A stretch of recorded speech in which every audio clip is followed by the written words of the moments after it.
আমার কাছে কখনোই মনে হয়নি যে অভিনয় করা মানে এটা এটা মানে কোনো গুনার কাজ হবে বা এটা কোনো নেগেটিভ কোনো কিছু আমাকে ইম্প্যাক্ট করবে, এটা আমার আমি খুব ছোট ছিলাম, আমার এটা মনে হয়নি।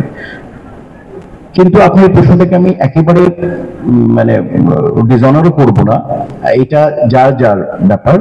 যেমন আমি আমি আপনাকে বলেছি যে আমি জীবনের সিগারেট পান বিড়ি করে স্পর্শ করি নাই, আমি আমাকে চেক করে রেখেছি, আমি আমাকে এভাবে করে রেখেছি যাতে উদাহরণ হতে পারে। আর ফিল্মটা অভিনয় করাটা আমার দেশে একটা কালচার ছিল, এখানে একটা কালচার, এটা সাংবিধানিক রাইট বলতে পারেন, বা অভিনয় করাটা আমার সংবিধানের বাইরে কিছু না, বা সমাজে অভিনয় করা যাবে না এরকম কোনো কোনো কিছু ছিলও না। কিন্তু আপনি রিলিজিয়াসলি যদি বলেন তাহলে এটা খানিকটা সাংঘর্ষিক। আপনি যদি রিলিজিয়াসলি পয়েন্ট অফ ভিউ থেকে বলেন এটা খানিকটা সাংঘর্ষিক, কিন্তু সংস্কৃতিকে তো আপনাকে বাঁচিয়ে রাখতে হবে। আপনি যদি যে জাতির সংস্কৃতি যত উন্নত হবে না, সে জাতি তত উন্নত হবে না।